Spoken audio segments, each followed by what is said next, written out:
Hey, good morning. It's Sunday morning here in Houston, Texas. So, getting my walk and talk out of the way this morning. Uh, I was hankering for breakfast. I was looking for a Denny's on the way to church today and couldn't find one, but there's this Rio Ranch just right attached to the hotel. And so I went in there and they all you can eat breakfast buffet, like all you can eat bacon for like $20, right? So that's what I did. I was like, okay, when we did the 20-day fast, right, at the beginning of the year, I had the craziest hankering for bacon. And this is where I get that satisfied right here. All right. The getting up well, I've been for over 3.5 years. I've been getting up and reading scriptures, same chapters of Genesis, Psalms, and Proverbs. Finished Proverbs. Now I'm in chapter 9 of Matthew, 39 of Genesis and Psalms. And if I didn't do what I do, if I didn't read it every day, there's things I'd miss. I mean, it'll be like there's things in Genesis that are gonna pop out at me like the last time I read it, right? And it's but then it's not even enough because when you understand the Hebrew meaning of the words, the symbolic. So when you say the symbolic, so you look at the picture of whatever it is, Aleph, Bet, Kuf, Kaf, Mem, Yud, all these different symbols. They give you like a three-dimensional meaning of the word. Okay, and then they've been teaching us in the mitzvahs about this Hebrew thought. Okay, so that's when the Hebrew thought. I'm like, well, what are you talking about, right? And it's having that big bird's eye view of God's view of everything, where He takes everything into consideration. Okay, and in a situation, it's like a master chess player thinking like 6 moves ahead, right? But it's 3-level chess, right? Okay, that's God's mind. That's God's that's Hebrew thought. The Hebrew language is God's language, right?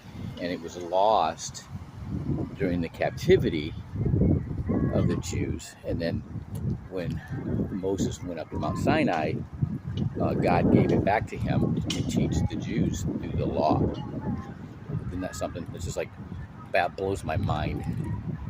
The lives of the characters in the Old Testament are actually parables. They're literal parables. So God set them up to live their life, to tell a story that teaches a lesson to us now. And everything I'm telling you, this sounds kind of deep, but it's just scratching the surface of this understanding.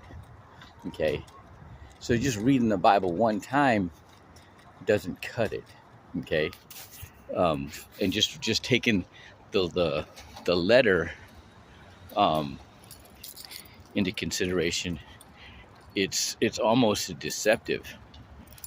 And but it's if you follow that, if you're reading the letter, but then you're going back and looking at the Hebrew translation and the early church interpretation with Origen and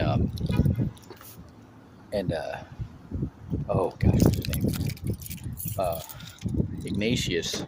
Okay, which basically they are the ones that compiled what we know, what became the Bible, but it didn't all get into the Bible, right?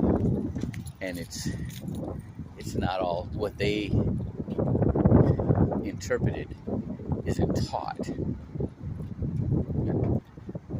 but it is here, right? And isn't that something?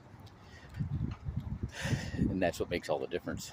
Okay, and then it's like a never-ending understanding. You know, it's a you also got to look at like the the the infusion of the faith of Baal through the Edomites, who actually married in with the Ishmaelites, you know, and how that affected the the Jewish traditions, the Jewish teachings, you know, from way back before Christ, um, before the 4th century, when when uh, it'll come to me. The Constantine, you know, had compiled the Bible. You know, there was a lot. There's so many layers of understanding that if you don't dig into them and peel back that onion, you're never going to find it. All right, time to go in. Have a bye.